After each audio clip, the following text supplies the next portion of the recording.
Hi, everyone. My name is Jaron Schneider, and I'm joined by my friends Jordan Drake and Hey! Chris Nichols.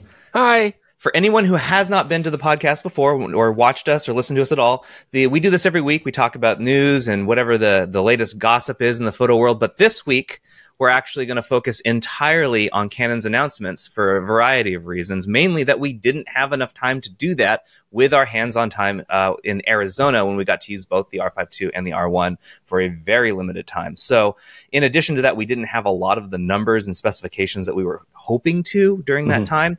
So here, we're going to talk about both cameras. We have this podcast on YouTube is broken into sections. So if you want to only watch certain sections, you are welcome to do that. We're going to go over the R1 specifications. We're going to go over the EOS R5 specifications. Then we're going to talk about what happened in Arizona and our thoughts on that matter. Then we're going to offer general opinions that we have so far on these cameras. Luckily, all three of us have used both cameras. So we're going to go back and forth and kind of talk about that and you know, give you the information we didn't have at the time. So before we jump into all that, do either of you want to preface anything? Jordan, I knew you had something you wanted to add. I just wanted to mention quickly. So we do have quite short videos already on YouTube. That's the classic, fully produced Chris and Jordan, but much less detail than you would expect at a camera launch. That's why we thought this would be such a good format, is all of us have used the cameras, as Jaron mentioned. So I'd like to have more of a back and forth, and we didn't have time to do a back and forth in Phoenix. Like, our actual shooting recording time was extremely limited. So here we can get a lot more in depth. And also, now that we're back home, we've had a lot more time to look at the images. I've reviewed a ton of the footage, putting that all together. So just much more thorough look than we could have done if we recorded all of our talking points in Phoenix. That's why we've done this format. I also want to say, too, I think this is important to preface as well. The R5 II and the R1, the cameras that we were able to play with, there were still very early models. I mean, firmware was not even close to complete. There was bugs and there was errors and stuff like that. And I think it's important that the viewers understand that, because it limits how far we can test things. You know, we still need things like dynamic range numbers, you know, overall image quality. Given our limited testing, there's only so much we can talk about. And the specs that we've been given from Canon, and then some of the stuff that we found out ourselves, but very early cameras. And so there's certain things that we may want to talk about that we can't quite touch on fully or make judgments about yet. Rest assured, of course, when we do have final cameras, we will absolutely put them through their paces and come with full reviews. But this is a great way to give you guys as much information as possible, give you more of a heads up. We like to shoot on location. That's what we love to do. We want to make the episodes. We want to talk about our first impressions, get those out early, but this podcast is a great way for us to then fill in the blanks. And of course, any questions that you guys have, please leave those below in the comments, and we'll answer them as best as we can. All right. Okay, let's just get straight to it. I want to mention there is no sponsor for this podcast this week. We did not think it was suitable to have one for a conversation about a camera company like this. And since our podcast is usually sponsored by a different camera company, that didn't make sense. So we didn't do that this time. Yeah. So there you go. That's why we're going straight into it with no intro. Let's talk about the EOS R1, the camera that we've been waiting for what feels like 5 or 6 years, definitely at least 3. It's here. Yeah. Let's talk about what it brings to the table. Chris, you're up first. Let's go talk about the photo capabilities of this camera. Right. So I think the first thing to understand about the R1, and you just said it, there was such a lead up to this camera. I mean, rumor leaks, there's, you know, then little announcements. Canon's like, oh, the R1's coming, right? We're all wondering, like, all these other brands are making these flagship cameras. Where's Canon? We haven't heard from them in years. And so when the R1 first came out, it was announced, like, oh, it's coming. It was very exciting. And definitely when we got to the press event, you know, this is touted as a flagship camera. This is their 1 series, the continuation of the be-all, end-all of Canon professional bodies, right?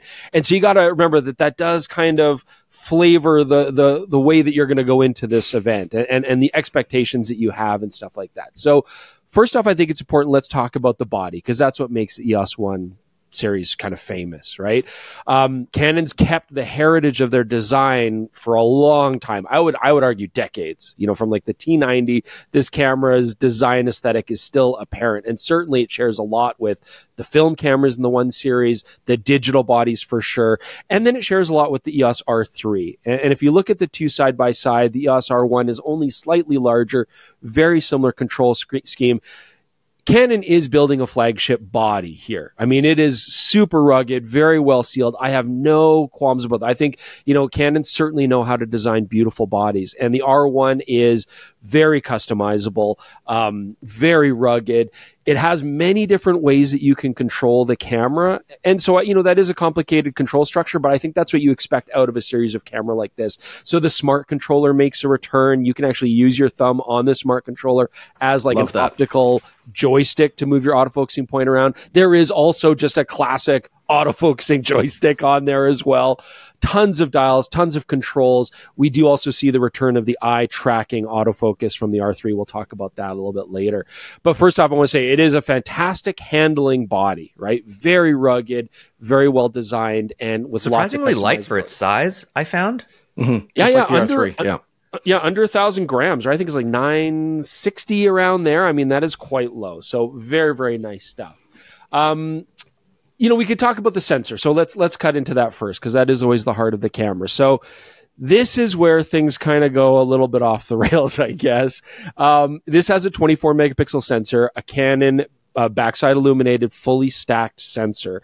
So we're not really seeing a resolution bump. And it became very clear right off the bat that what Canon is trying to do with this R1 is really aim it at sports, photojournalism, maybe wildlife. I mean, as a wildlife photographer, though, I feel like I'd want to, I'm not a wildlife photographer, but if I was, I'd probably want a little bit more megapixel count. But for journalism, for sports, for magazine publication, for website use, fantastic. And I think the key thing to remember as we go through this, we had a tough time with the event. The camera definitely seems to be more pigeonholed towards wildlife shooting, sports, and action. And we were hoping for maybe a more versatile all-around flagship. But the technology in this camera is quite impressive. I really do want to get that across, and I'm sure we're going to talk about that here. But the sensor does give you incredibly fast readout speeds. We sort of clocked it roughly around 1/300th of a second. Again, loosey-goosey in a hotel room, very tired when I was figuring those out. But yes, right around that. Did we actually get published numbers from them on that? We did not. No, they only gave mechanical and electronic first curtain ratings. Yes, which being very cagey about it. Yeah. But it is it's a fast scanning sensor, and you see that in a lot of places. Rolling shutter while we were shooting. I mean, I shot a lot of electronic shutter mode to really test this camera. Plus, that really unlocks its burst rates. And rolling shutter was very well controlled. I didn't really see any banding issues.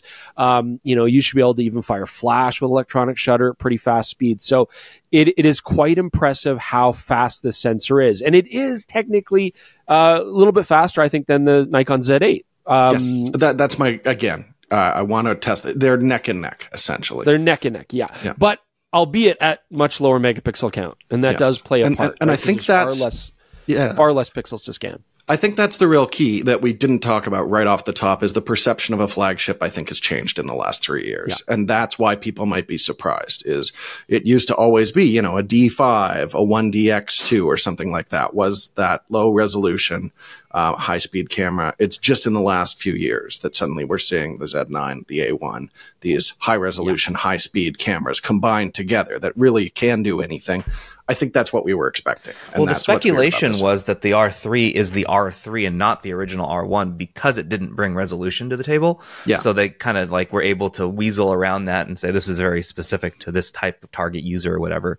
But now that we have both an R3 and an R1 with the same resolution, it really feels like an R3 Mark II. I think everyone is going to come across that using it as well, which I'll touch on when we get to video. Yeah. We can't really talk too much about image quality. We have to test RAW files. We don't have RAW support that properly. The camera's not final firmorware at all, anything like that. But even though Adobe, by the way, wild, supports the RAW profile. I wrote about this a week ago, and I'm like, I don't understand how they're this far ahead. The camera hasn't even been announced yet, and I can open the RAW files. Look, I mean, we can't we're going to do these tests, and we're going to find this out, but from my feeling, from testing and looking at the images, I didn't really see a major image quality improvement over something like the Canon R3. Like it looked It looked very much like what we would normally expect out of Canon. Canon loved to use baked-in noise reduction, and I think that's still going on here. We were shooting in pretty low-light situations. You know, everything is around 3200 ISO, 6400 ISO, sometimes even higher. A right? bunch of 20,000, yeah. Yeah. So that's not ideal for really judging image quality. And again, the cameras are too early to judge that. But I just want to give you guys an impression that looks like a bit of noise reduction being baked in, right? Dynamic range, noise performance. It doesn't look like it's really above what we've seen before. But again, we're going to test that out. So anyways, that's the heart of the camera. Lately, what we're seeing is a penalty for faster readout in a lot of recent cameras. That's what I'm really curious to test. I mean, is this a good point while we're talking about image quality to say Canon have brought out in-camera features to address both the resolution deficit and the noise reduction? I think so. Sure. Go ahead. Let's do it. Why not? Let's do it. And then we'll get back into the specs. So because these are new features. Like there's a list of new features. These are on there with the new stickers. And you know, Canon was very clear about when we're saying like, oh, it's only 24 megapixels, or like, oh, the noise reduction, it's, you know, pretty low light in here. They're like, aha, but we have these brand new features for you guys. They'll blow you away. Well, not quite. So Canon has introduced two new technologies in the R5 Mark II and the R1. And these are basically in-camera processing tools. So the first one is a megapixel increaser. Let's just call it that. So it will multiply your megapixel count on both the R5 Mark II and the R1 by 4 times, right? So on the R1, that gives us around 96 megapixels roughly. This is not a pixel shift technology. This isn't taking 4 shots or 16 shots or 32 shots and stacking them together and all that kind of stuff. It's not doing that. What it's doing is basically akin to going into Photoshop and using your image size tool and increasing the megapixel count. Okay, so you're getting more megapixels out of a JPEG only. I think that's important to point out. This is not using a RAW. It's off of a JPEG. And it's just digitally adding more megapixels. Now, to its credit, we're not really losing detail, but we're not really gaining anything either. Like, I didn't see an appreciable benefit doing this. It looks less pixelated when you zoom in, is what this does, effectively. That's all it does. Yeah. And so, you know, the only use I could see this for is if there was a journalist who was hard up to get files out really quickly and to meet like a target file size that's been given to them, like it must be this file size, you could then up-res your images. I don't really see much benefit there. And it's not going to give you the dynamic range and sharpness benefits that you would get out of like an actual multi-shot pixel shift kind of thing. That would have been nice to see processed in camera. That I would have found useful. And that would have legitimately mitigated some of the issues, lower megapixel count, at least for photographers who want to shoot still life stuff like landscape or architecture or, you know, that kind of thing. So that was unfortunate. I think it's really important to say, just really quick, because it's a JPEG, noise reduction's already been baked into this. So you've already lost detail before it upreses it. I'm really surprised this can't be applied to a RAW file where it would have access to more detail before upresing. That's weird to me. So the second feature was a little bit more useful. So the second benefit they have is a process that works, again, in camera. This is all nice. We're not having to go to Digital Photo Professional. It is a noise reducer, and this does work on a RAW file. It only works on a RAW file. Only works on a RAW file, which is great. But yeah, it works on a RAW file. And it will then go in. It wasn't too slow. It was like 8 seconds, something like that, 10 seconds. It wasn't too slow. And it will digitally reduce noise and restore detail. And that was absolutely appreciable. I mean, you could see not only noise going down, but also detail going up. And again, the closest analog I would say is something like, you know, people like to use Topaz software to do noise reduction, for example, right? So a deep learning AI kind of tool that is intelligently removing noise, restoring detail. And so that was absolutely useful. And I could see doing that quite a bit if you were shooting in high ISO situations. But worth noting, it requires a RAW file, firstly, and it will spit out a JPEG. It will not bake that into the RAW file. No. And notably, if you take a RAW out of the camera, edit it on your computer, and put the RAW file back, even with the little attached RAW data packet on the card, the camera doesn't read that. So even though it's using RAW, you can't really edit it to make it better before reducing the noise. Yeah. It needs the original that was captured by the camera, and then it only spits out a JPEG. And the file naming is really frustrating as well. Really? That's right. I forgot about that. It doesn't give you like the file name with like NR attached or something for organization. It creates a brand new JPEG with your latest file name. So it's got, if you're doing this in the field, suddenly all of your noise reduced images are completely out of order with all your other files. That's right. Which Unless just you seems do like, them immediately after you take the photo every single time. every single time. Click, noise reduction, 8 seconds. Yeah. Yeah. And again, like the issue here is it has very limited use case. I mean, there'll be some situations, again, maybe when you're in a rush. I don't know. Like, I'm trying to think of serious professional use cases where you would have to do this, and it'd be very important to be able to do it in camera and spit it out.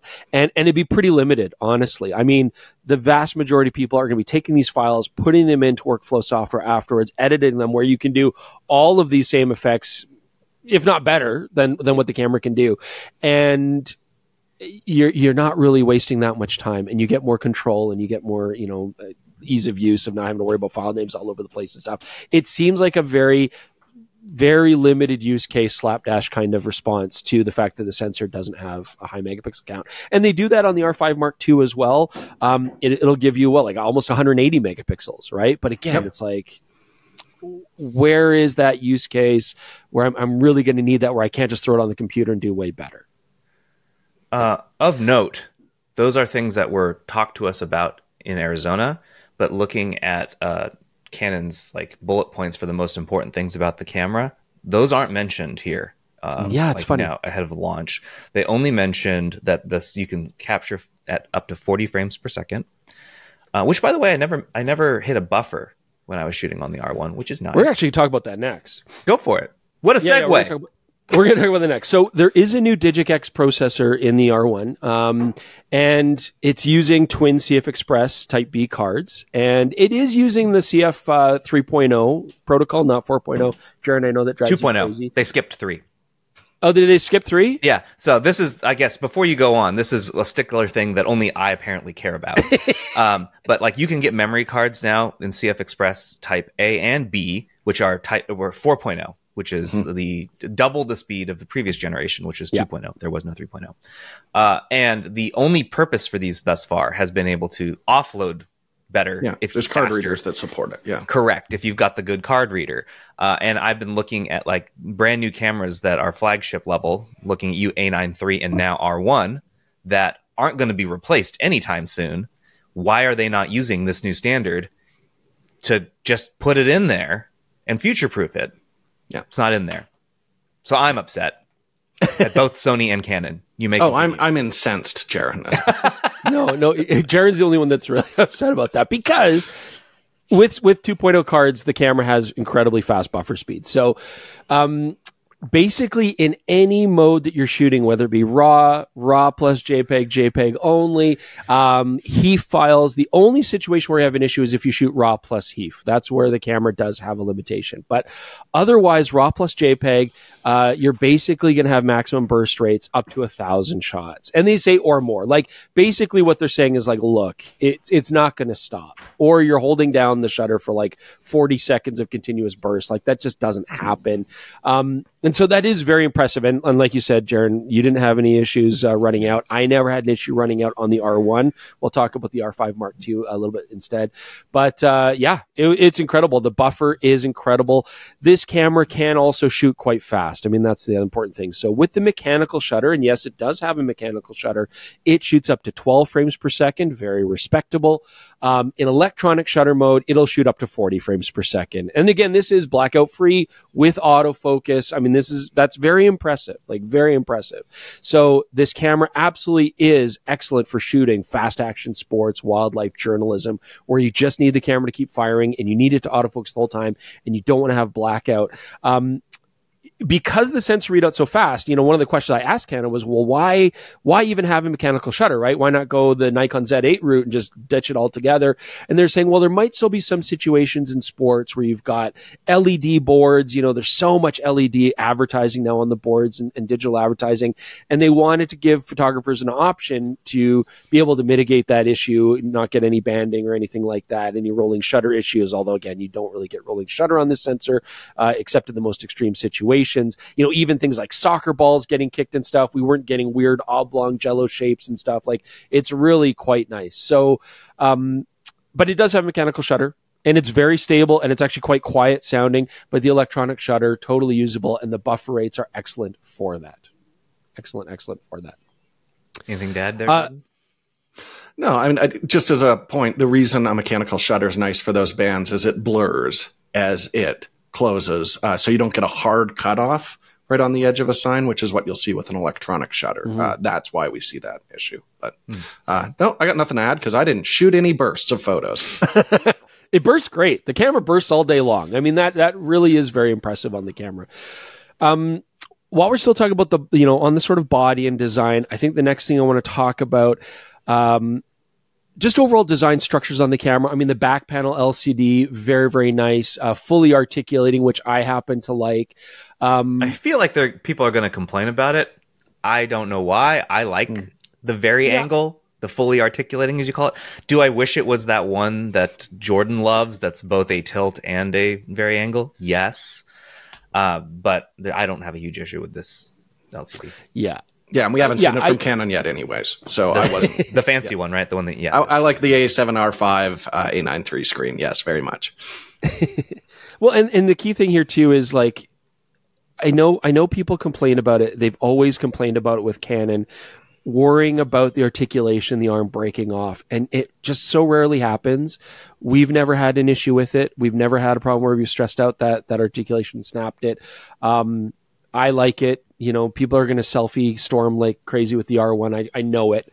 So it's great for that too. But no, I think it's a very effective tool. I don't mind it as a photographer. I like it. But more importantly, the viewfinder. And so this is another huge upgrade. So that's right. The R1 now has an OLED 9.4 million dot EVF. So this is putting it now on par with, you know, like the Sony offerings and things like that. And it's beautiful. Again, as I mentioned, no blackout, very high magnification, 0.9 times magnification. It's bright.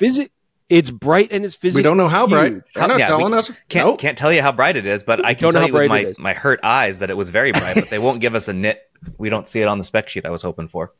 Suffice to say, you can make this thing as bright as, like, it will hurt your eyes. Yeah, like it was really it's bright. Uncomfortable brightness. And you have a nice sort of tool to help you scale the brightness and get it where you want.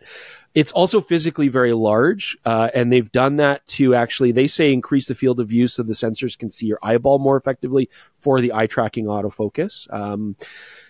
I guess the other thing I would say about it, just importantly, although it is an incredibly bright OLED panel inside that EVF, it does not support HDR color space.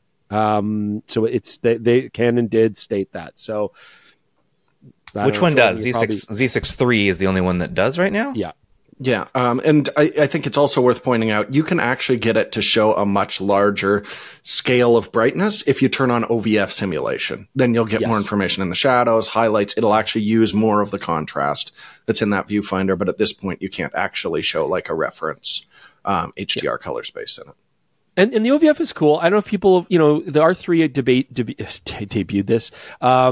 And we played with it. It was kind of fun. I mean, the OVF is basically trying to mimic an optical viewfinder, so it doesn't give you like electronic exposure simulation, all that kind of stuff. But it does give you a really wide range of tones, and you can see shadow detail and highlights, very effectively. I don't know. I mean, I didn't even bother to try it this time. On the R3, I liked it, but I still prefer having exposure simulation and things like that. I don't know if you tried it, Jared. No, I did not. I wish I did.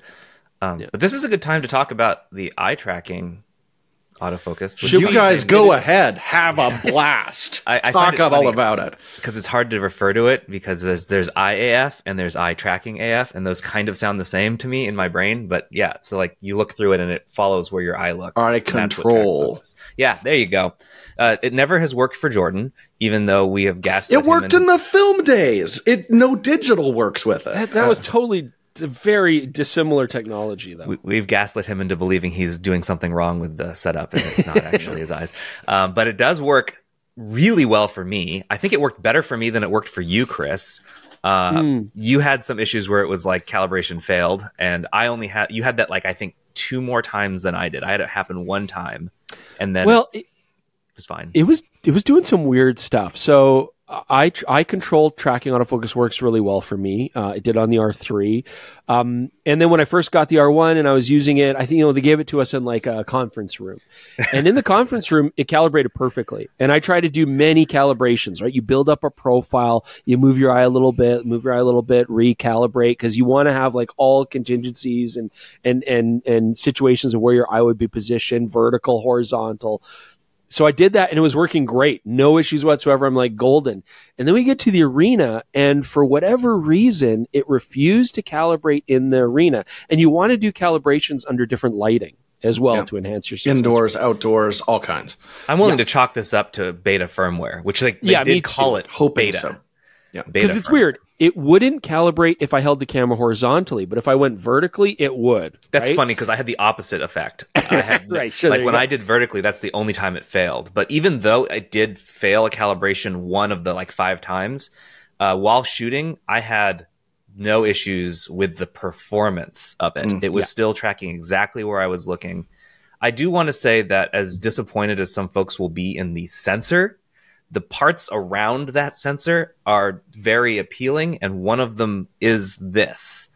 I think this dramatically... Jordan, tell them how dramatically this changes how you shoot. It's a joke. I mean, I saw the failed screen over and over, and when I tried actually using it, my reticle was ping-ponging around with no reference to where my eye actually was. But I've been told, and it makes so much sense, like especially for things like wildlife, this makes so much sense. Just look where your subject is. It's there, AF on, boom, you're tracking it. I know Chris used the R3 at a zoo and had great experience with like seals popping out of water. For that, it's absolutely theoretically brilliant because I'll never get to experience this.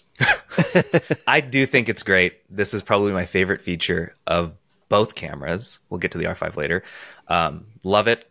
Big thumbs up. But it's not new to this camera. No. They refined it, they said. Chris, did you, I mean, it's hard to say because it's, again, beta firmware, but did you notice that it was better than the R3 in any way? Not really. I mean, again, because I couldn't get it to calibrate fully, I found that the reticle was like a little bit off from where my eye was looking, like just up and to the left a little bit. And despite that, it still tracked exactly where I wanted it to. And I mean, when the R3 came out and I played with that technology, I was very skeptical. And it was amazing. We did soccer outdoors in that situation, I remember, back in the day. And it was great because I could look at a particular player and it would just start tracking on that player. And I with practice and making sure that you stay on that player until you've at least started tracking autofocus, it was very intuitive and very quick. You know, it saves you the need to put a point on somebody and then recompose or to move your point to a different zone. I mean, it will just follow where you look, and that worked great. And in this situation too, it actually worked really, really well. So, with all these, we were shooting again soccer indoors, and with all these boys playing, I could look at a player that I wanted to lock on, and it would then track to their face. Now, I do want to mention, and there's too much to go into for this podcast, but Canon has in some ways simplified their autofocusing, but in other ways it's still very complicated. And they've changed some of the nomenclature. So if you're coming from like an R5 or an R3, you're going to be like, oh, where the hell did I find this? Like it's the wording's totally different. Yeah. But they've simplified it. So if anybody's used a Canon camera in the past, you'll notice that in the autofocus, they had all these use case scenarios.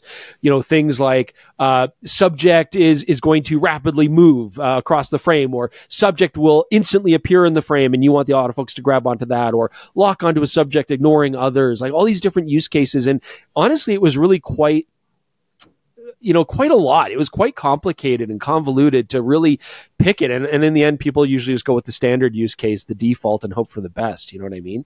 And we said in our reviews that with Canon cameras, the autofocusing was excellent if you calibrated it properly to the scene.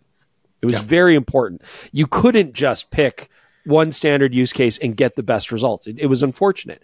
And I think maybe they got a lot of the feedback there. So on this camera and the R5 Mark II, what they've done is they've vastly simplified that. Those use cases are gone. There are like 2 sliders where you can choose things like sensitivity of the autofocusing point, and how likely it is to stay tracking a subject or move to another subject. And that's it. Otherwise, what Canon is essentially saying, and they were very vague about it, but they're saying our AI magic will detect the scene and work for you.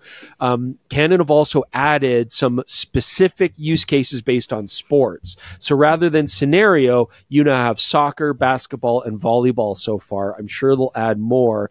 And the Canon autofocusing technology, it's going to be tracking faces, heads, torsos, limbs. It's also looking at things like balls in play. And so the idea is that it is supposed to be intelligently determining, the shapes of humans, what direction they're moving, where did the ball go, where should the autofocus go. And so that's always tricky, because when we say things like AI and it's left up to the AI, that means who knows, right? Like all I can do is evaluate when we have a final camera, does it work or not? But even with all that, and the simplified autofocus, the hit rate was very high. I was very impressed by how many shots were in focus. It tracked guys running towards the frame. It tracked people, for me at least, even when other people walked in front of them, it still stayed on the original subject when I wanted it to, as long as I set the slider appropriately for that. The eye control, it would put the point right where I wanted on a player. It would then go to their face and eye. But it took a lot of work to set that up, get into the menus, make it so you were doing it for focus near the initial hour point. That we were driving from the entire bus ride. You were talking to Canon people to try and do that. And I did significantly less than that. But I still tried to copy what you did after you finally got it to where you wanted. And I found less success with following someone who was moving through others. If other faces appeared, I would lose who I was supposed to be tracking. It was fine if there was backs of heads. That wasn't an issue. But they were saying that they greatly improved the ability for the tracking to follow a subject if that subject became unclear, if they were obscured for even a second. Yeah, I remember them really saying that was something they did. I did not have that experience. However, I'm willing to say that because there were multiple beta firmwares installed on all these cameras, it's highly likely that it's just my version didn't crash, but it also wasn't as good as Chris's. So I never had a camera crash, but I also couldn't track as well as he could. I did have a camera crash a couple times, but as simplified as the autofocusing cases are now, the amount of customization to where the point goes, how it operates, how you select that point, there's a lot there, and they've changed the wording, so you're gonna have to relearn it all. I'm sorry, I did, and I think I drove those Canon guys crazy because for straight up, you had a really hard time communicating what you wanted them to tell you how to do what you were wanting to do. Well, and everybody's like, oh well, this is how I do it. I'm like, great, I don't care. This is what I want. This is what I want. This is what I want it to do. We did finally get it to work. It was just convoluted. So, I'm traumatized and I don't want to think about it anymore. Before we move off of autofocus, we have to say, we have been complaining since the original EOS R that when you had eye detect enabled, it said enable, which seems to imply if you push that button, you're going to enable eye detect. It's a simple grammatical issue that has existed for years, and they did not fix the spelling on it. They just took the feature away. That was their there you go. Yeah. They're like, we don't know how to add a D to this, so we're just going to take it away completely. And that's what they did. So we never have to complain about it again. There you go. Also, final thing before we move on to anything else Chris wants to cover before Jordan has to go through video, they did something with cross-type AF on the sensor. They mentioned that they did something to this sensor to make it better for autofocus that doesn't exist on the R3 or R5 II. Do you want to briefly cover that, Chris?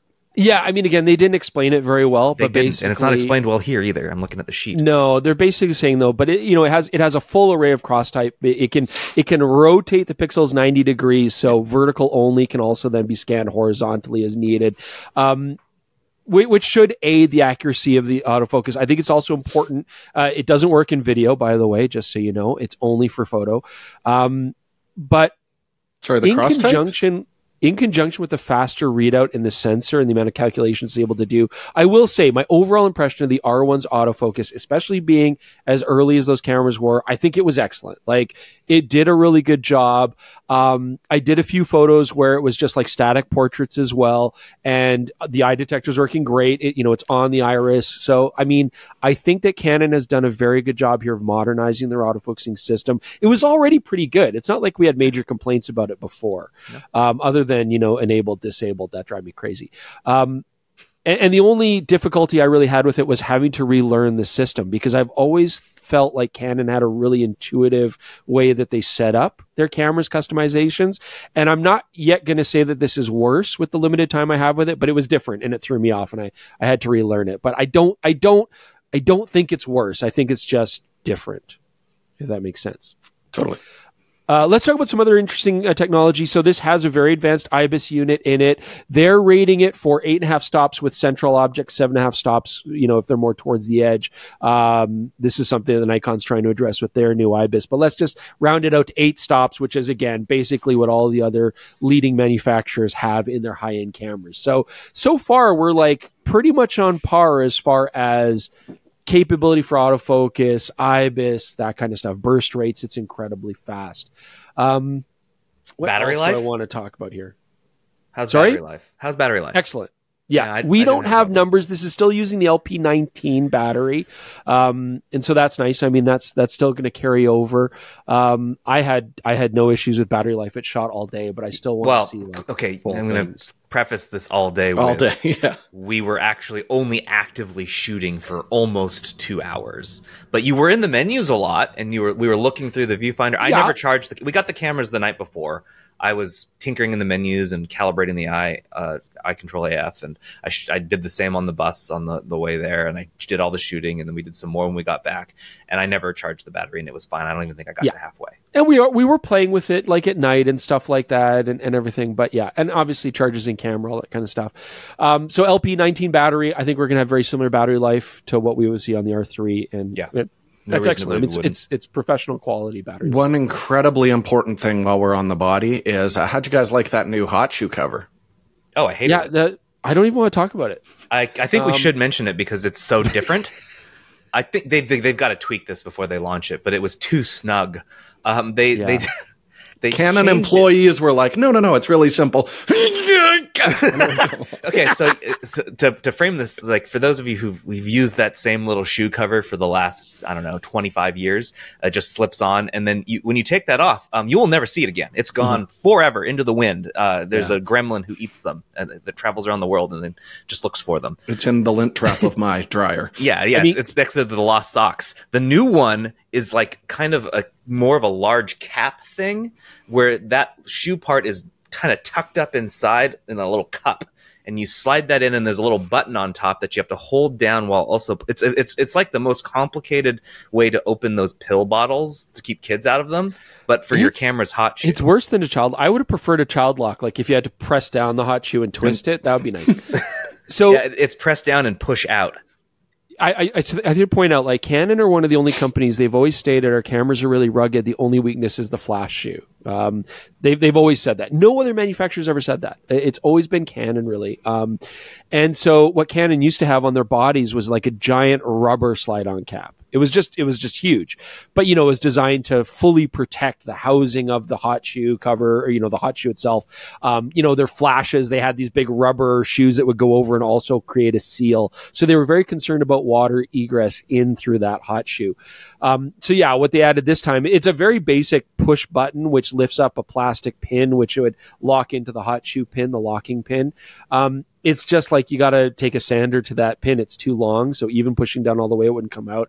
And yeah, it was hilarious to see the Canon staff not only mock me for my perceived, weakness, muscle strength, and then proceed to have an aneurysm and a hernia getting that off. And he still never did. Like, mine basically stayed on the whole time. So, and it just kind of added to the whole...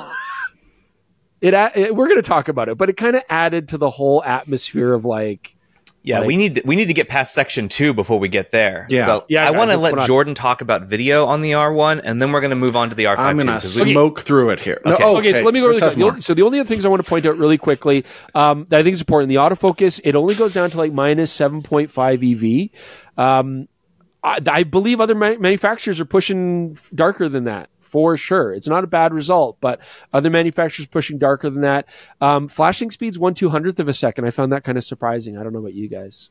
It was better. That's mechanical, remember. Yeah, it was better on mechanical, yes. Yeah, so I suspect we're going to be maybe a 300th, Wasn't that what they but said? probably like a 280th would be my guess. But we didn't have Yeah, strobes on set. We couldn't test any of this stuff. And they didn't tell us, which is becoming a theme. Yes.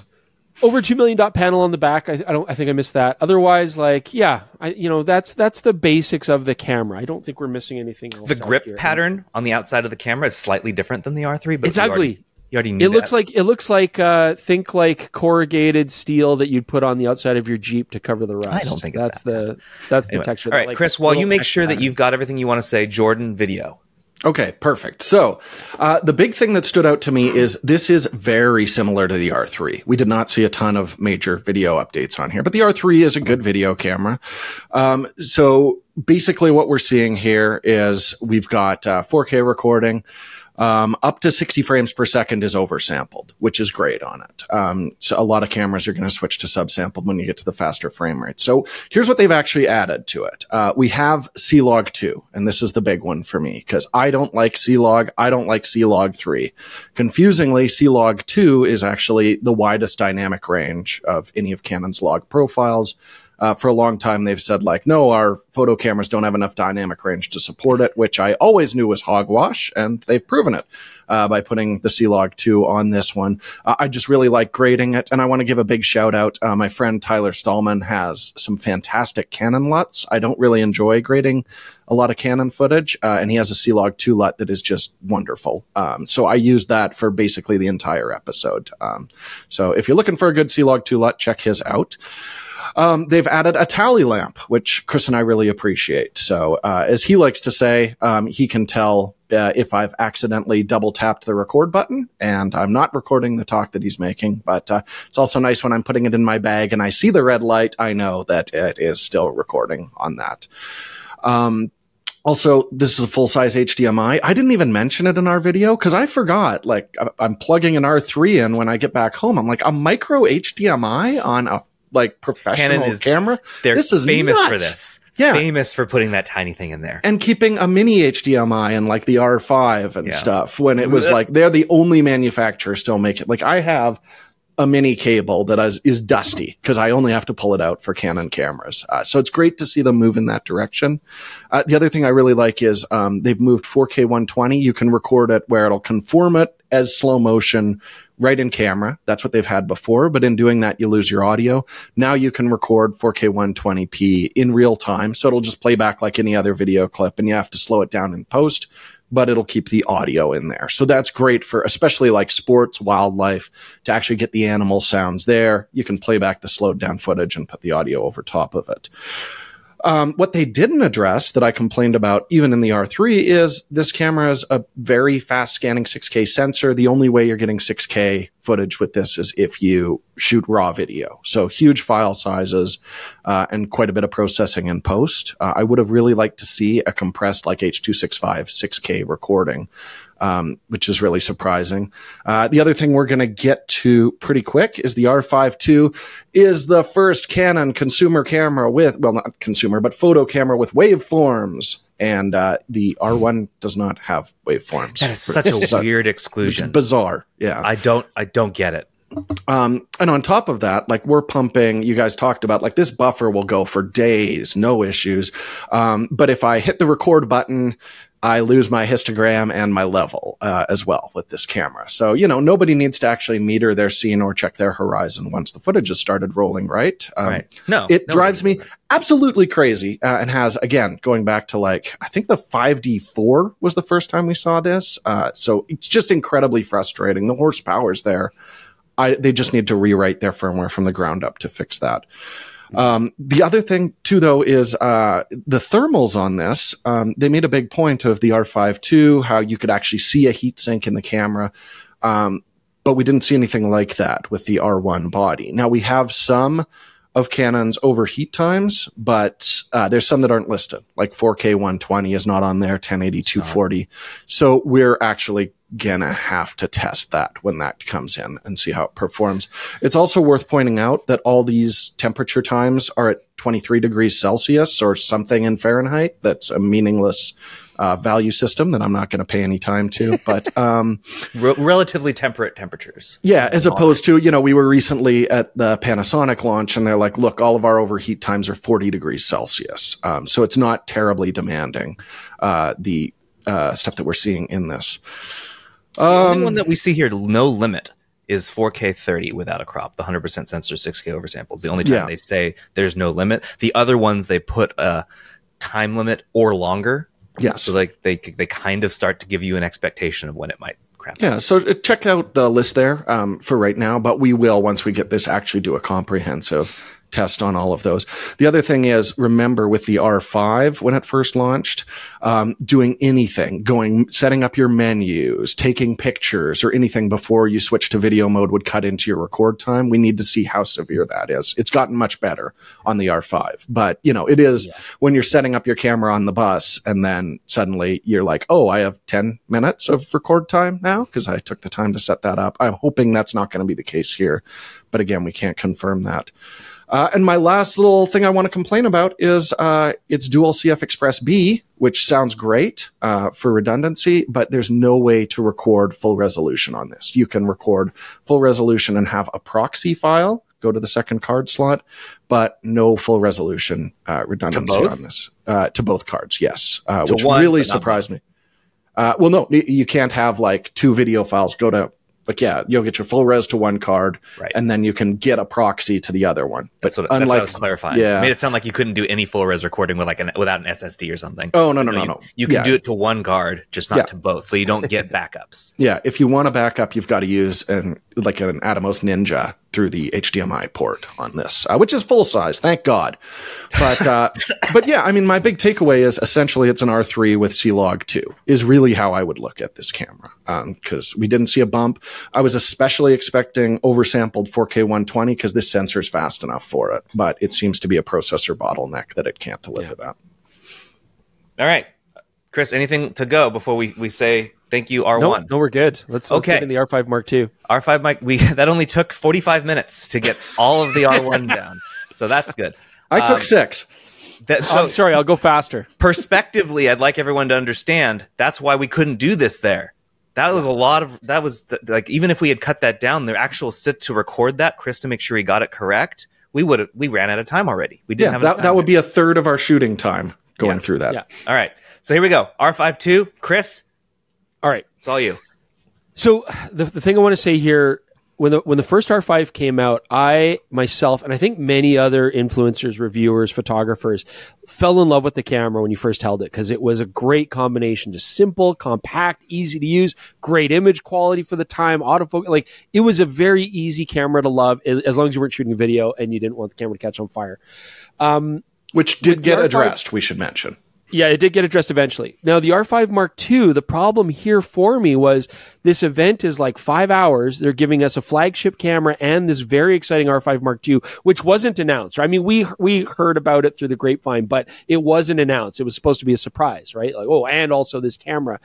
And you're going to get to play with it. And the problem there is I wanted to play with the R5 Mark II more. Yeah. But the R1 is the flagship. That's kind of the big camera. That's what we've been waiting for. And so I felt like divided between the two attention-wise. And that really sucked. Yeah. So, and the shooting experience was like oriented very quickly or specifically towards the R1. It was indoor sports, where the R5 is your jack of all camera, landscape, portrait, everything camera.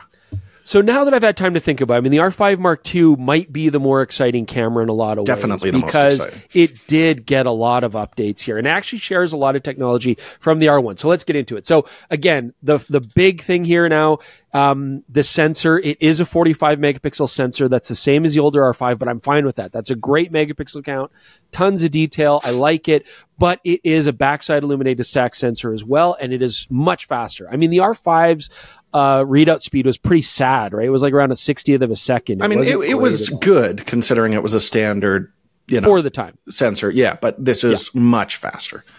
Yes, it is much faster. It gets us up to around roughly 125th of a second, but compared to the Z8, it sucks, right? As far as readout, it's like half the readout speed. Yeah, half the readout speed for the same megapixel. So when you look at it in that context, it's not that impressive. The electronic shutter, though, is, rolling shutter is still where we were shooting, not a major issue, but you're going to see it. And it's unfortunate it can't kind of compete with the Z8, where, they are kind of like, it's important to understand the R5 Mark II is aimed at the Z8, right? This is Canon's answer to the Z8. And it's more money. The shooting speeds are good. It's got a very similar mechanical shutter to the R1, 12 frame per second mechanical shooting rate, 1/200th of a second flash sync. This is interesting because when we talked to the execs, they were saying, oh, it's 2/50th of a second mechanical shutter flash sync. But the spec data on both cameras shows 1/200th. Who knows? So I believe they were quoting us electronic first curtain. Maybe. I hope so. I think that's what we got in the spec sheet there. Burst rates in electronic shutter mode are quite a bit faster. I know we're going a little bit out of order. I'll talk about the body as well. Burst rates are a little bit faster. 30 frames per second, again, with autofocus, blackout free, really nice. And what's cool about that, and I didn't talk about this on the R1, but both cameras have an option to do like a pre-burst, pre-buffered shooting speed. And I use that quite a bit on both. It records a fixed half second. So the R1, you could get up to 20 frames in the half second at 40 frame per second shooting. This, you'd get 15 frames. But that worked really well. Very easy. Just buffer it by holding halfway down or however you want to customize it, and then touch the shutter and it records a half second before that moment. That worked really well. The sad thing, it does use a CF Express Type B card and an SD UHS-2 card as a backup, which is typical in a camera like this at this price point. The buffer is where you're kind of let down compared to the R1. And I know that's a high bar. Especially compared to it. I don't know if I would have been that concerned if I didn't have an R1 in my other hand. Yeah. Mm-hmm. But this buffer will fill up fast. So I don't like to talk about compressed RAW, but this is an option where compressed RAW does improve things. In mechanical shutter mode, though, RAW plus JPEG, how I like to shoot, uncompressed, you're about 150 shots. Compressed RAW, you're about 300 shots before it slows down. So anywhere between 5 and 10 seconds. Well, no, because we're shooting 12 frames per second. So you'll get a long burst rate in mechanical shutter mode. But if you go to 30 frames per second, it eats it up quick. And it actually shows the buffer rates lower for electronic shutter mode. 160 shots in compressed RAW plus JPEG at 30 frames per second. That goes fast, right? Mm-hmm. And I found myself constantly buffering out while shooting sports in action, watching it slow down and stuff. I got frustrated at one point, actually. Like, I'm missing shots. So I went and I put the R5 down and I went and picked back up the R1 because I didn't want to miss shots anymore. So look, it means like if you're going to shoot the 30 frames per second, which is fast and great, sure, but otherwise, I think using the R5 Mark II, I would conservatively go down to either a lower electronic shutter rate, or I would probably just shoot mechanical shutter at 12 frames per second. That's still pretty fast. But if you want that really quick burst or the pre-buffered shooting and stuff like that, yeah, the buffer doesn't last that long. As for the body help design, fix this? CF Express 4. Wow, not going to happen. I'm just saying. This is the perfect example. Just saying. I know. Sorry, I didn't mean to interrupt you with my You're absolutely right. As far as the body design goes, I liked it, right? I mean, very comfortable, very familiar. They did make all the autofocusing changes we talked about the R1 now on the R5 Mark II. So simplified use case, just a couple sliders, and then you do have, some of the soccer and volleyball, sports basketball thing. And that felt very familiar. The eye control is now present in the R5 Mark II. So that's interesting because this is kind of the first mid-level body where we get eye control autofocus.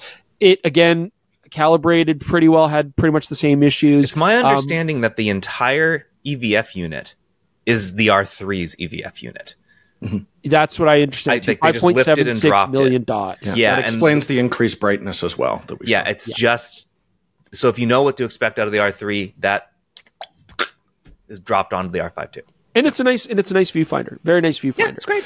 And again, blackout free. I thought it was, the R5 Mark II in a sports situation, other than the buffer, performed very well. It's not going to have the same autofocus performance as the R1.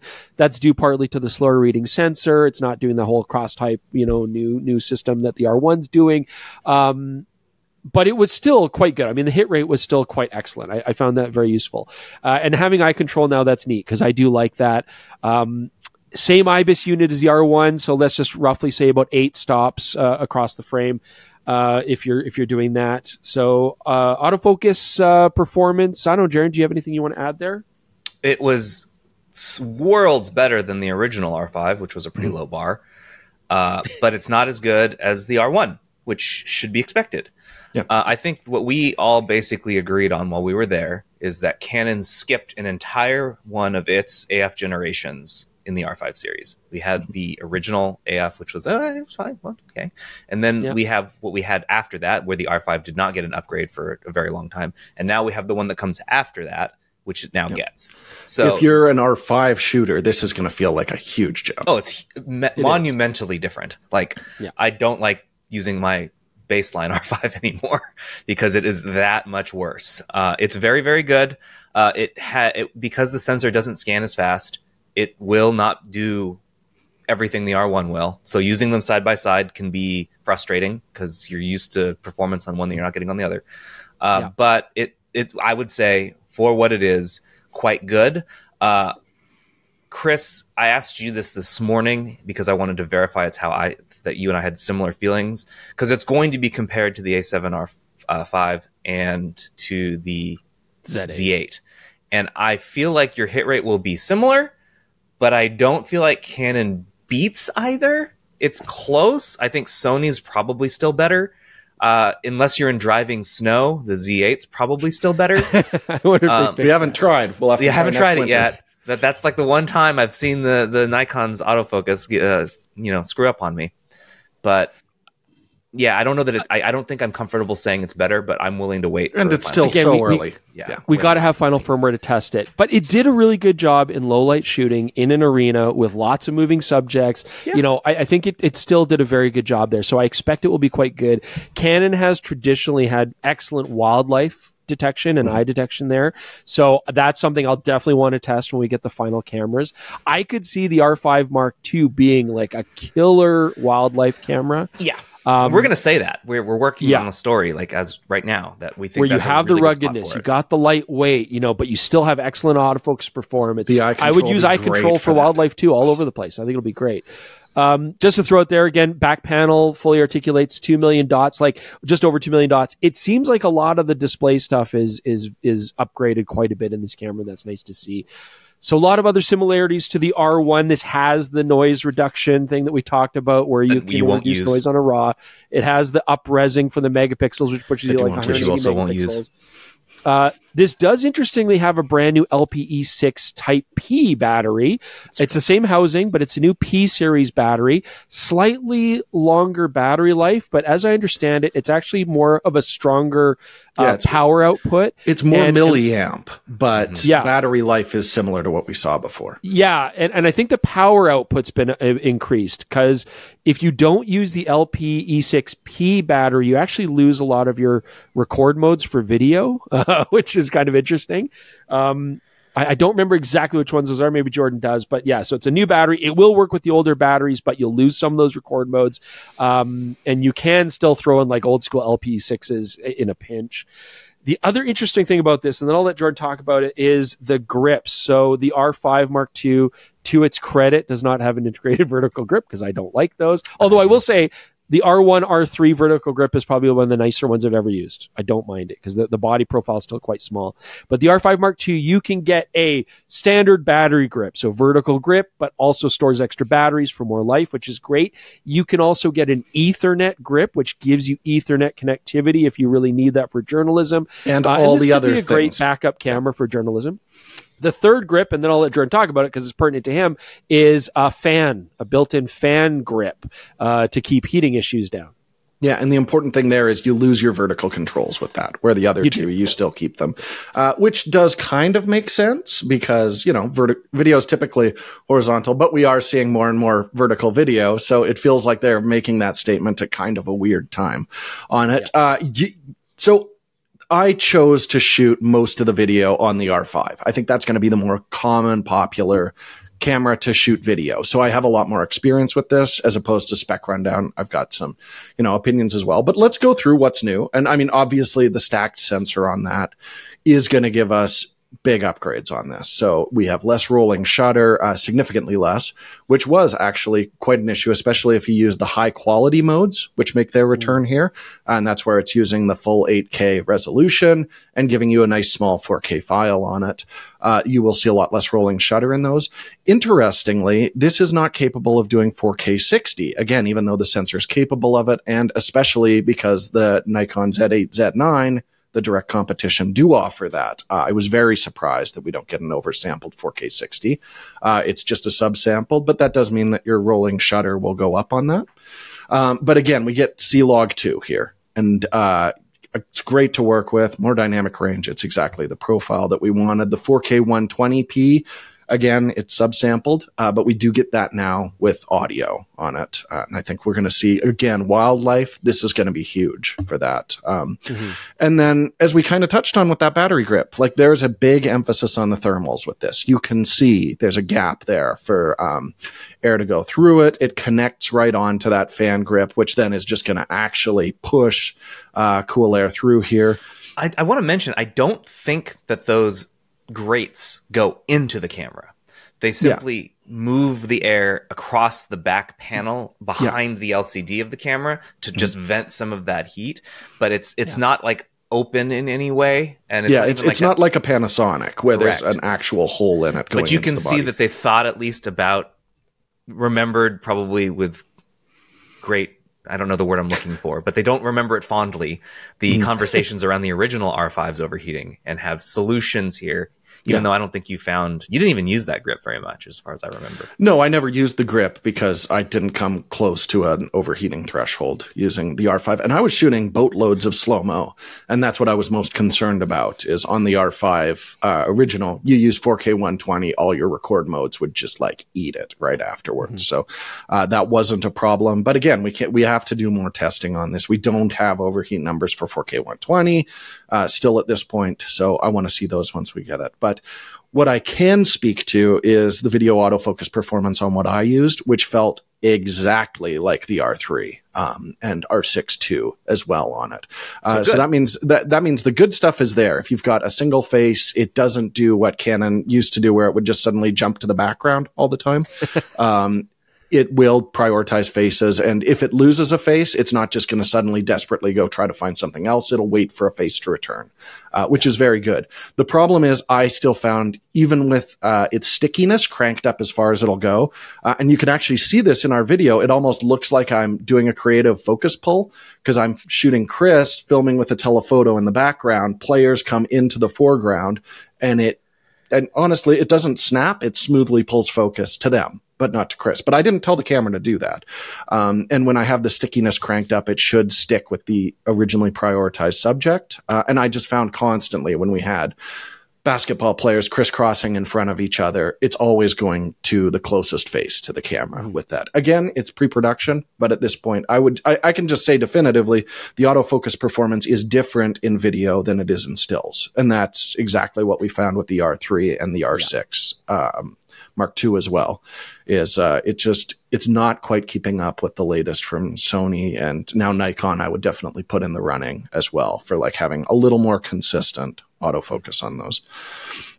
All right, we get the tally lamp still on this. Yes. Which is great. We get a full-size HDMI, which rules. Yay! We are still getting internal RAW recording on this, which is really nice. So we have 8K, and we can do their standard full-size RAW or their compressed RAW. They now have a 4K RAW. And if you know what RAW is, it's basically your debayered, or it's your video signal before it's debayered. So that gives you a lot more control over adjusting your white balance, your noise reduction. So I'm like, well, it's an 8K sensor. How are you giving me 4K RAW? And they're like, we don't really want to get into that. So the only thing that makes sense is it's line skipping, because it's full width when you're using this. And that means we're going to get aliasing. We're going to take a big hit in our sharpness, our low light performance. So why are you shooting RAW is kind of my argument for this. I think this is another one of those features that's like, why are they putting time and effort into this when they could have put waveform in the R1? Exactly. Speaking of which, we get a waveform on this. My favorite way to meter a scene, but it's not terribly customizable. You look at everyone else's implementation. It's like you can have waveforms of different sizes, put them in different areas of the frame. This one, at least with the firmware we had, it's always just sitting in the top third right of the frame. Does it stay there when you hit the record button, though? It does stay there. You can see everything else disappear when you hit the record button. My level goes away. You can have a histogram and a waveform on screen as well, which is weird. The histogram's a little redundant at that point. But yeah, they'll go away and the waveform will stay, which is great. Look, you can't have it all, but you can have that. Yeah, and again, it was just such a pleasure to be shooting a Canon and be able to check my meter while it was rolling. But I just want to quickly jump on while we're in the topic of useless things. This has the ability to pop a photo while recording video. And we saw this before on like DSLRs. It would just like black the frame out in your video. It would capture, you know, a full size image and then go back to shooting video. This won't interrupt the video when you're doing that, but the limitations make this basically unusable. So what it's going to do is it'll shoot 1080p video, not something we're delivering a lot these days. But the big kicker for me is it has to shoot the photo with the same exposure settings and white balance as your video clip. So, you know, if you're rolling log, we're now capturing like a little loggy video. But most importantly, the reason we record separate photo and video is you need different shutter speeds for the two. You know, I use a slow shutter speed so I get natural looking movement in my video, fast shutter speeds for stills. There's no way for this to do quickly, suddenly ramp up, capture one frame with a fast shutter speed and back down to the slow. So I would never use this feature. And if I want to pull frames out of my video, then I would just go to 8K RAW and crank up my shutter speed, and I can pull out full resolution video frames that are going to look great. People have been doing it on Red cameras for years. So I don't know. That was another one that I'm just like, I forgot they put that in there. To be honest. What a weird feature to, again, just get the video autofocus a little bit more spot on. But I have to say, like, I did really enjoy the shooting experience with the R5 II. It's the best time I've had shooting video with a Canon in a very long time. Like the R5C I would put close, but this thing has IBIS on it. It's got a lot of the new features. So I think this basically makes the R5C redundant, and it's the new king of like Canon hybrid video recording. Cool. Okay. I just want to clarify, just quickly here. So a few more things we should add on. So older LPE6 batteries, I mean the N and the NH, the original LPE6 batteries won't work in the R5 Mark II, just so people know that. So it's the older Ns and the NHs that still will. I think it's important to talk, this has the same minus 7.5 EV as well at f1.2 for autofocusing in low light situations. And when it comes to the overall autofocus, Canon did push a feature now where it can detect faces and remember faces. That's right. You can even like take a picture of somebody and it will then like remember their face. And they were really pushing like, oh, you should try this. But I'm like, we don't know any of these kids that we're shooting. And, you know, like, we don't know who's good. Frankly, they're all the same to us as far as like, you know, I just want the one that's in action. But I could see it being useful if you're shooting like a star player on a soccer pitch and you wanted to make sure if they ever are in the frame, it will prioritize them. Great. This isn't new to Canon, though. This, right? This is, I mean, it's new to Canon, but it's not a new feature. Panasonic's had it for a decade. Had this forever. Yeah. This sort of like remember the person's face, right? Yeah. It's not new, but they were very excited about it. The last thing I think that's important to point out is these cameras both have electronic shutters that are very useful now. And it is important to mention that when going to electronic shutter, we're still getting 14-bit files. We're not losing any bit rate going to electronic shutter on these cameras. That doesn't mean we're not going to see a DR hit. That's something we want to test. But I think it's important to point out we aren't losing bit rate going down to electronic shutter on these cameras. And that was the case with the previous, like the R6 II, the R5. They were capable of good burst rates, but had to drop the bit depth to do it. That's one of the big benefits of the stacked sensors. So that's a good benefit too. So we'll see. So hopefully that was helpful. Yeah. Everybody out there? So we have, before we get to really talking about how we all felt about these cameras, let's first, I wanted to do this at this point because I think a lot of people just wanted to get the information about the cameras first. If you're interested in this, which is we're now going to talk about our shooting experience in Arizona and this event in general, to give you a little bit of look behind the curtain of like what happened and why, that's what this is for. So And I think there's some pertinent information here, too. Yeah. So I'll chime in when I can, but I think they mainly care about what you guys think. So let's go. I don't know, Jaron. How did you feel about this event in general? I didn't like it at all. I was so look, guys. This was in Phoenix, Arizona, in July. It was averaging 110 degrees outside. It would be unsafe to be out there for longer than a couple of minutes, which means we weren't out there at all. And I recall the last night we were there, which is, I say that because like it makes it sound like we were there for multiple nights. Technically we slept there 2 nights. The second night, Chris and I were sitting outside and he was like, God, it's hot. And it's like dark. Yeah. And it was like 39 degrees Celsius at midnight. It never fell below 100 degrees Fahrenheit when I was outside. And it was miserably hot. Look, if you're a Phoenix native, I know you're acclimatized to it, whatever, but it was hot. And it meant that, we weren't going to go not that we had time with the cameras anyways, but we weren't going to go like jaunt around town for a street shoot with these things, right? And again, we didn't have that time anyways. Yeah, usually when we do an event, Chris and I will find time in the schedule. We'll go off on our own, record talking points, take pictures of things that haven't been set up by the manufacturers so we can see how it does. Because it's worth pointing out, like, this camera has case modes for 3 sports, and we shot 2 of them. I want to see how these cameras are going to do with subjects that they're not specifically AI trained to photograph. And we didn't have a chance to do that. Our talking points are in a loud, badly lit gym because that was the only access that Before we move on from cameras. We had 2 cameras. So overarching here, we knew going into it that we would only have, I looked at the schedule going in. I'm like, oh, there's only 1 shooting opportunity here. This is before I knew what it was. Yep. And it was scheduled in the afternoon and it looked like a period of 5 hours. I was like, wow. That is limited. And I also knew we had 1 camera. When we got there, they told us it was 2 cameras. Then I was even more incensed. Like, that's not a lot of time. 5 hours for 1 camera is pushing it. 5 hours for 2 cameras is unprecedented. Yeah. Then I realized that 5 hours included 45 minutes at the beginning of it and 45 minutes at the end of it of travel. Don't forget lunch. I was about to say, there was an hour of lunch in the middle where there was nothing to shoot. And on top of that, the people who were doing basketball, which was the second session, had a very specific start time. And even though we were ready, they refused to get on the court until that start time landed. So really, shooting time-wise, we're just shy of 2 hours of shooting time. Yeah. Not great. And also, one more thing, they were children. I want to point this out. They chose to launch the R1 and the R5 II together in Arizona in July inside of the same gym for both cameras, for both shooting opportunities, where our subjects were children. They each had 1 adult who was quite capable. A coach. Who was in there playing with them. But I don't want people to get the impression that we're ungrateful. No, that's not the situation. It's not fair. It's not fair to us, you, the people who want to know about these cameras, or the camera.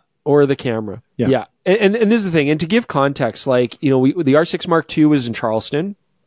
Great event. Sorry, that was the R50 R8. The R6 Mark II was somewhere else. R6 II was San Diego, which is still the gold standard for that was great press launch. Yeah, that was really good. But regardless, you look at these other press launches. Charleston just comes to mind because when we went there, we're talking a couple days of shooting. They have situations where it's like, okay, you're going to have indoor portrait shoots. We're going to have outdoor portrait shoots. You're going to have wildlife shoots. You're going to have sports. Even while lunch was going on, they had these guys who weave baskets.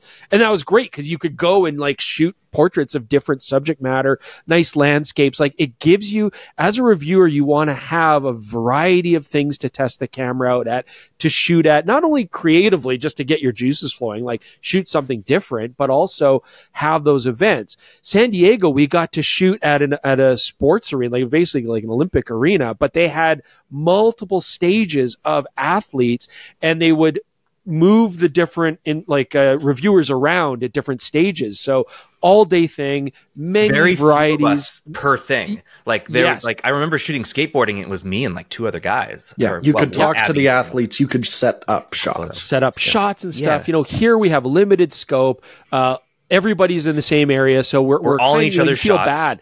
You feel bad about grabbing somebody and saying, hey, can you shoot? Because there's like people trying to get shots. You're in the background. Like, it just wasn't an ideal situation. And you need at least 2 days for one camera to really give it an honest test. So here we have, it just felt rushed. It felt rushed. Really It felt like the cameras weren't quite finalized or finished, which they clearly weren't. As far They weren't. as And firmware I goes. was told that the R1s in particular were running multiple versions of beta firmware, which is why my right? camera worked great and Chris's didn't. So you can't even get like, that's not even like apples to apples. I also want to put into perspective here, like the last two major like Nikon launches that we did. Like, so let's go look at the Z8 and the Z6 III. The Z8 we only had 1 day in Yellowstone, but it was a full day that started at 4 a.m. and ended when we said, "Please stop, we're dying." Yeah. So like that may have been only one subject matter, wildlife, but it was varied, and we had a long time to really try and test stuff. And then the Z6 III, which was, I think, relatively cheap for Nikon. You guys were just hanging out here around my hometown, shooting in a Japanese garden and at a soccer stadium that we happened to get access to, and some waterfalls. Like, there's some variety there too. So yeah, absolutely. That was a big than, thing in 2 hours. More to remember as well, Jaron. Like the Z8 did not, it brought the price down, but didn't introduce a lot of new technology. We're looking at 2 brand new sensors as well here, which is the most important part of looking at and reviewing a digital camera. And I mean, I stayed up to try and get rolling shutter numbers till like super late. And the reason we don't have video rolling shutter numbers, hopefully they're the same as photo, but I don't know at this point, is I went to sleep.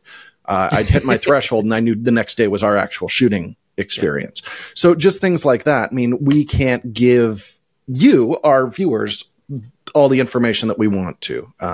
And that's frustrating for us. We're not used to coming back with this little. And we still have questions unanswered. Yeah, absolutely. I mean, we're recording this podcast the day before the launch. So I'm curious. I mean, they're out now, of course, at the time of you guys seeing this, but I'm curious to see the overall feeling from the other reviewers as well. You know, I mean, we're all going to have similar subject matter that we're shooting, and I'm sure they all had a similar experience. So it'll be interesting to see the just sort of general overall amalgamation of the impressions and stuff. I took the temperature of the room while we were there, and we weren't alone in how we were feeling. Yeah. And I want to point this out also. PetaPixel was probably the largest operation there. We all 3 were there. Yeah. Most, if not everyone else, had just one person. Like, I feel bad for Dan Watson. Dan had to do both these things by himself.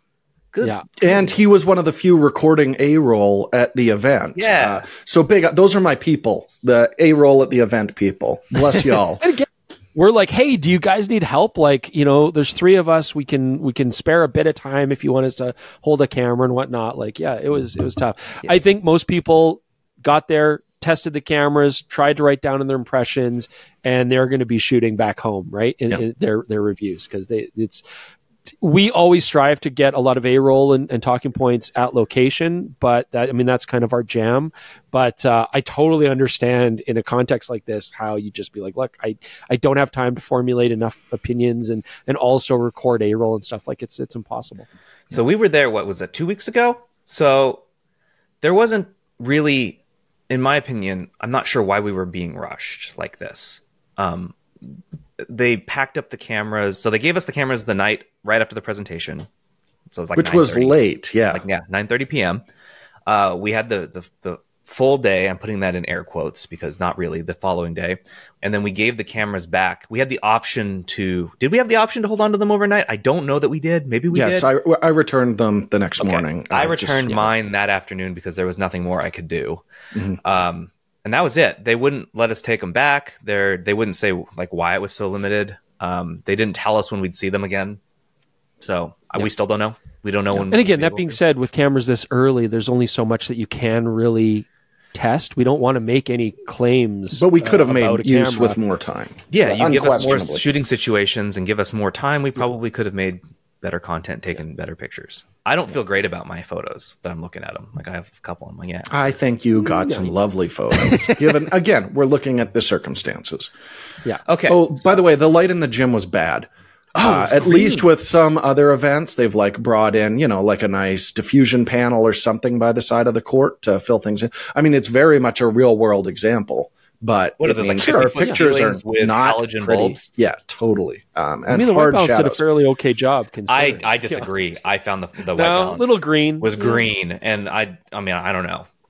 I But would the prefer players some had, light. it was a red gym floor, so the light is bouncing off the Yeah, floor and a lot onto of their them were, like, face. bright So like colors, their too. skin tones are pink, but the wall behind them is green. Like Yeah. the camera, there's no right answer in that Yeah. situation. Anyways, you so guys it are did going as to well see as it could. videos because Yeah, it's they're on out. camera So- JPEGs. Yeah. Yeah. All right, so let's do the fifth section here, which is opinions so far, and let's start this with price. We haven't mentioned price yet, but it is very important. The EOS R1 is $62.99, and the EOS R5 Mark II is $42.99. With that in mind, and knowing what we know, and even assuming the best, thoughts? I mean, it's more A little expensive than pricey. its competition. Yeah.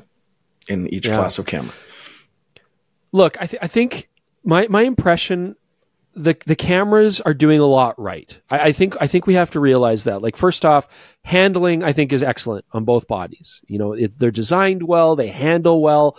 I enjoy using them. The R1 is going to give advanced photographers the customization that they want, the freedom to make the camera operate the way they want. The R5 Mark II, to be honest, as well. Like, they do handle really nice. And when we look at technology like the autofocus, and eye control isn't a gimmick. I mean, it really is a really does work. legitimately useful technology that nobody else has. For some. And it works well. And For some people. I'm assuming they're going to make it work, calibrate properly and stuff with final firmware.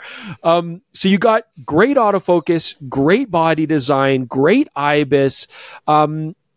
Image quality is going to be what it's going to be. I like the R5 image quality. This will be better. Great. So I'm confident that that's going to be fine. And the R1's image quality is ideal for what it's aimed at. I think the big thing is the R1 doesn't feel like the flagship camera. It feels like an R3 Mark II. It feels like a continuation of their dedicated sports and journalism camera. And I don't think the R3 did that well, like as far as sales go and popularity, because it was so specialized. And so all this really does make me think is, okay, well, R1, fine, throw it away. Where's the R1X? Where's the R1S? Like, where are these more advanced, different censored bodies that are more versatile as a flagship camera? But you cannot deny there's great technology in here. There's great displays in here. Video has been improved in thoughtful ways. So in that regard, I think they're powerful cameras, but the competition is stiff and fierce. And the R1 especially, I feel, is it's too specialized for fewer photographers than Canon is hoping for, I think. And I think the R1, the big thing to remember is the A9 III came out. It's a less expensive camera, and we can say, oh, the technology is great in the Canon because it's the fastest full-frame stacked sensor that we've seen. But Sony has a global shutter for less money in a smaller camera out there. And Yeah. I mean, Yeah, and I think it's worth mentioning the main downside of the A9 III is the weak dynamic range. Yeah. But the situations in which Canon designed their additions to, like the JPEG very focused stuff, doesn't really require much dynamic range. You're assuming that you're getting it in camera as it is and delivering straight out. So you're going to probably be shooting in more ideal scenarios and not pushing the camera more and not going into post at all. So those cameras are actually more direct competitors than you might think. yeah. And look, the A9 III has better autofocus. I'm going to say it. I mean, Sony, I still feel their autofocus is untouched right now. It's unmatched. Everybody's close now, but it's still unmatched. And the A9 III's global shutter is going to unlock burst rates that other cameras can't touch. Yeah, 120 right? frame per second full res. Yeah. So as a sports a sports and journalism camera, the A9 III is, again, we complained about it in that, like, this is a very specialized tool, but the global shutter makes sense as a specialized tool for this kind of photography. So great job, right? And as you say, Jordan, it's cheaper, right? And yikes. I mean, my major thing here is it just looks like Canon sensor development is years behind what Sony's doing right now. You've got Sony with the same resolution and a global shutter. You look at something like the Z8, Z9, the A1, they have extremely faster reading out sensors than the R5 does. Yeah, I mean, the same resolution on the Z8 body. But again, that sensor, the Z9 came more out resolution than the R1. Oh, absolutely, yeah. But even looking at the R5 II versus Z8, Z9, you know, it's a slower reading out sensor, significantly. You know, it's not neck and neck. So yeah, I do think we're kind of hitting a point where it's like, does Canon just need to accept they're lagging really far behind on the sensor side and start using other people's sensors? They started doing it in point and shoots, but they're not doing it on any of their high-end cameras. And I think it's time. Kudos to them for trying to be, you know, making their own sensors legitimately and not going to Sony to do it. But when you then look at the fact that they're falling behind, you look at the fact that they're having profitability issues. They letting charge people more go. still. They're letting people go, like Rudy. That's really sad. It was nice to see Rudy at the event. That was fantastic. Unfortunately, we'll never get to see him at the events again, so that's really sad. But it's like, if you're not getting the profit, and if these cameras don't land home and win users over, then how are you going to keep investing in sensor development and hope to be competitive, right? So that actually touches on what I want to say. And I think that these cameras do a very good job on everything that surrounds the sensor. They're like definitely at par or better than everyone else everywhere except the sensor. And unfortunately, the sensor matters a lot more than that other stuff for many, many people. That's not the case for everyone, but it is the case for a lot of people, and it is the case for public opinion, general public opinion. Yeah. And it's not there for me as far as like seeing that they are charging more for less when it comes to the actual captured image. And I talked to Canon about this while I was there, and I'm like, who's this aimed at? Are you trying to please current RF users, or are you trying to win over Nikon and Sony users? And of course the answer was, well, we want both. We think it can do both. And I don't think that's possible. I think that the R5 II will make Canon R5 shooters very happy. I think the R1 will make R3 shooters curious why the R3 exists. But I do not think that it will win over anyone who's currently using a different system. Mainly that's Nikon important. and Sony. And I think important to point out. Yeah. You know, as reviewers, it's our job to compare brands against each other. And that doesn't necessarily play as important to an existing brand user, right? Because they're not going to jump ship. So, and that's fine. But there are people who are looking to get into a system. And then it does play a big part.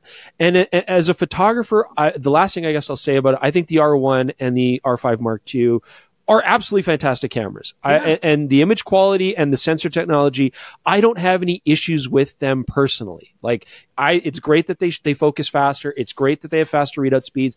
I would happily use an R5 Mark II for general photography. I would happily use an R1 for journalism and sports, what's intended. Like, I wouldn't feel undergunned or in trouble or anything. I'd be like, yeah, this is a great tool for this.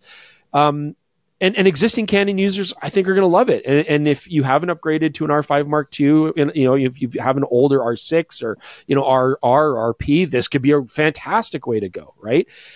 But in the arena of competition against other brands, in the arena of what publications will choose as their brand for their journalists to use, as in the arena of people looking to move to a different brand or start in a different brand, this is going to maybe be difficult. It's going to be difficult. You're asking people to buy into a system that might not have the competitive level that it needs to have, or is more money than what you could get from another brand for an older camera, which in a lot of ways is still kind of better. In some, like, that's really tough. I think we've been to a lot of launches, and one thing is, if we're at like a Sony launch or a Panasonic launch, they're like, here's our direct competition, here's how we compare to them from other brands. Canon does not do that. Canon says, here's how it's better or different from our existing products. And especially they're like, we just need to get our DSLR users to all go mirrorless. But if they're moving to a different mount anyways, they're going to be looking at options, and that's putting them in a really tough spot right now. I think Canon is, I have a story planned for this weekend, but it's essentially like Canon is charging more for arguably worse technology and locking their system in a way that limits people to using only the most expensive things they sell. And I'm having harder and harder time justifying the value proposition there versus what's available. And if your goal is to move your DSLR 1D shooters over, I don't know that this is going to make a compelling argument versus a Z9 or an A9 III or an A1. and that stinks. I wanted it to. And as I've said this multiple times, and people don't believe me, but I'm a Canon guy. I'm using Canon right now. I got Canon around the corner, and it's just like I don't like watching Team Red not give me star players. I feel like I'm a Giants fan, San Francisco Giants. Same problem. We have a hard time signing star players. Sign me some star players. Give me some star features. I can point to that eye control AF. I think that's my favorite thing, and that does make shooting easier. But boy, I sure wish that sensor was higher resolution and faster. Yeah.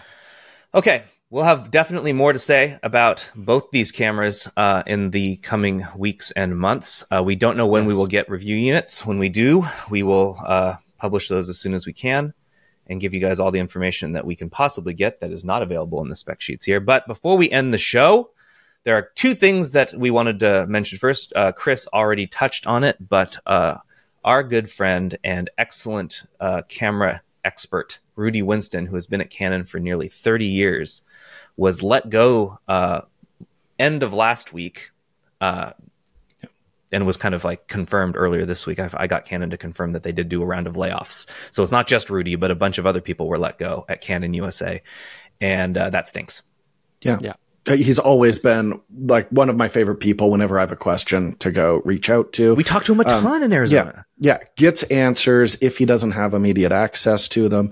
And he's one of those people who has been in this business for a while and seems to like really care about it. You know, we're not inconveniencing him asking questions because he's legitimately curious as well. And it's rare to find people who have been doing this for that long and still have that enthusiasm. Like Mark Weir was. Yeah. Sony. Absolutely, I would absolutely put him in the same kind of classes. But Mark Weir wasn't as public-facing as Rudy was. Yeah, Rudy's the face of their brand, and he does their YouTube videos, their explanation videos, and so what's going to happen there? Are they just going to drop that, or are they going to put somebody else in that role? Curious Those what they're doing with the R1 R1 launch. They had to have recorded stuff with Rudy. Oh, I'm sure it was all pre-recorded. So if they launch Rudy stuff with the R1, that's, I don't know. That's a bummer. Yeah. Final thing, less of a bummer. Huge news. Huge, massive news. OM System is getting into foodstuffs. They have released this episode's brought to you by OM System Curry. It's not, because I haven't confirmed that we can get it yet. I'm going to try. OM System is selling branded heat and serve Japanese curry packets. These and it's a curry style that I have not had before. And it's a drier curry. It's not as saucy. My mouth is watering thinking about it. You can buy OM System curry in Japan to take with you on your backpacking trip with your OM System cameras. What do you guys? Sweet. Okay, so this is very personal for me because Chris will attest. When I show up at a Japanese press launch, I just go to everyone. I'm like, "Is this your first time in Japan?" And they're like, "Yes." Have you had Japanese curry for breakfast? Because that is where it's at. Get over to the curry booth there. Get that for your breakfast. So I've been campaigning Japanese curry aggressively. So this is right in my wheelhouse. I am amped for this, and I do think we absolutely need to get some packets and eat them on the pod if at all possible. I know there's that. I'm doing a full review. Yeah. I'm reviewing this curry. Oh, perfect. We should do an episode. I think that'd be great too. Yeah. Foodstuffs are profitable. This might be a really smart move. Who knows? What's the thing where people can't listen to people eating on microphone? I don't know what that's called. But it's yeah, exactly. So we'll have to do the episode with and without chewing, two separate edits. Okay, so Chris has it. It'd be interesting. Like, our OM System going to market this as because it kind of didn't you say it's like an add water kind of? No, thing? It's not. So I read it wrong. I read the dry curry as like it was like a powdered, and then you add water and it becomes curry. No. It's in those packets. You can buy them already where you put it in boiling water and pour over your rice. Yeah, they chose a dry curry. I'm putting air quotes up because it's harder to spill while you're out. So you can actually get it onto a plate easier without worrying about liquid going everywhere. I can't wait for the ads where it's like, here's our OM System photographer ambassador shooting wildlife out in the woods, and they've got their curry beside them, heated up over a stove. It's going to be wild. I want every camera company to get on this, and I'm trying to figure out what would be the foods for every different camera company. Canon should get into food. It's misophonia. We want to avoid our viewers struggling from misophonia from having to listen to us eat on camera. That's okay. So Chris has it. By next week, I'm going to come up with a list of what foods I think every camera manufacturer should make. Thanks for joining us, everyone. If you got questions that we did not answer about either the R1 or the R5 II, I'm going to make sure that we're all lurking in the comments to try and answer those. And if they are more complicated than we can answer in a text response, we will put those in for next week. Next week, I already have the topic of discussion that's still going to be Canon related, so we have plenty of ways to talk about it. So with that, thank you for joining us. Sorry it was so long. Sorry there was so much detail. No, I don't know why I'm that's what apologizing people for that. want. Yeah, that's why we're doing this podcast, Jared. I don't know. People complain that the podcast is too long all the time. Anyway, thanks. Bye. Bye. Great. Bye.